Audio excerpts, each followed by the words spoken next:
Gracias, Presidenta. Desde el Partido Colorado apoyamos esta declaración. Este año 2021 vuelve a poner a Cuba en el centro de atención de la prensa internacional, las redes sociales y la clase política, debido a una serie de manifestaciones que el pueblo cubano organizó contra el gobierno. Las manifestaciones se deben a una serie de factores variados y altamente interconectados. Dentro de estos factores podemos destacar el más inmediato, como es la crisis sanitaria producto de la pandemia COVID-19. Sin embargo, el pueblo cubano salió a las calles a reclamar por problemas estructurales, como la escasez y el racionamiento de alimentos y medicamentos. Y un aspecto no menor, que son las restricciones a la libertad de expresión y de reunión en el país.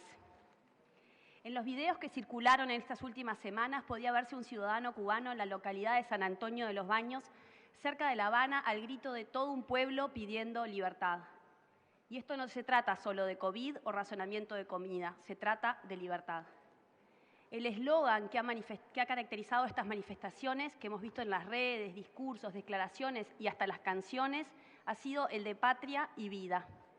Este eslogan rompe con la histórica frase del Partido Comunista Cubano de patria o muerte, tan centrada en la revolución y en un sistema dispuesto a poner todo, incluso la vida y dignidad del individuo, en defensa de la transformación de Cuba en una utopía socialista. En octubre del 2019, el presidente Díaz-Canel asumió el gobierno de Cuba, sucediendo la larga jefatura de Estado de la familia Castro, y realizó reformas que garantizaron un mayor acceso a Internet al pueblo cubano después de tanto tiempo. Era esperable que el mayor acceso a Internet en un país donde la disidencia política está prácticamente prohibido y el Estado tiene el control de los medios, debilitaría el control gubernamental sobre qué información llega a las personas. Y eso fue lo que sucedió. La gente empezó a poder ver que afuera de Cuba se vivía mejor, que podían organizarse y reclamar, y así lo hicieron, organizando una manifestación solo comparable al maleconazo de 1994. Este vínculo con el maleconazo del 94 se debe al parecido en el volumen de las protestas, pero también a que Cuba no ha vivido una crisis económica como esta desde el desplome de la Unión Soviética al principio de la década de los 90. El año 2020 fue un año letal para la economía cubana. El mal manejo de sus recursos y el impacto de la pandemia en el turismo derivaron en una contracción del 11% anual.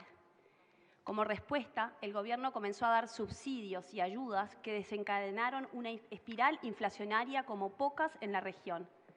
Los economistas, a pesar de la enorme dificultad que tienen para acceder a datos fiables en la isla, estiman la inflación alrededor del 400%. El propio presidente cubano asumió hace semanas que Cuba estaba teniendo que utilizar muchos de sus recursos eléctricos para mantener a los hospitales, que ya estaban sobrepoblados, funcionando, lo cual derivaba su fuerza eléctrica de otras actividades productivas. Así de dramática es la situación. Tenemos hambre, gritaban muchos protestantes, y es cierto. Al importar muchos de sus productos básicos y tener una gran escasez de divisas, Cuba enfrenta una crisis de liquidez, luchando por mantener la comida en los estantes de supermercados estatales subsidiados. Recientemente se limitó aún más la capacidad de las personas para comprar dólares para que el gobierno pueda acceder a importaciones. Esos problemas, combinados con la recesión económica amplia y la inflación vertiginosa, significan que muchos cubanos no están comiendo lo suficiente. Un claro indicador de esta desesperante situación económica puede verse cuando la patrulla fronteriza de Estados Unidos dijo haber detenido este mes de mayo a 23.066 cubanos, mucho más que los 14.015 que había detenido en todo el año fiscal anterior. En una situación que parece una tormenta perfecta, que combina falta de libertad y hambre, el gobierno cubano pierde su legitimidad a pasos agigantados. El sistema socialista utópico creado en los años posteriores a la Revolución de 1959 se ha ido construyendo en torno a herramientas como una economía planificada y una sociedad con escasa libertad. En ese contrato, la compensación es que el Estado provee las necesidades básicas, como salud, educación y comida. Cuando esas necesidades no están cubiertas, el contrato con el Estado comienza a agrietarse el Estado falla en la compensación al no poder entregar servicios fundamentales, imprescindibles. Hoy en día vemos en Cuba un gobierno incapaz de comprar o producir suficientes alimentos para su pueblo. La gente espera en filas por horas para conseguir comida, las familias tienen que lidiar con una comida al día y los hospitales no dan abasto. Pero en lugar de escuchar las propuestas del pueblo cubano, cuando la gente salió a protestar, se encontró con una feroz represión policial, cortes de Internet y otras medidas incitadas incluso por el propio presidente de Cuba, incrementando la división y el enfrentamiento entre su propio pueblo. No podemos hacer otra cosa que repudiar esas expresiones, emanadas de las máximas autoridades gubernamentales, llamando a la violencia y llevando a enfrentamientos callejeros entre cubanos.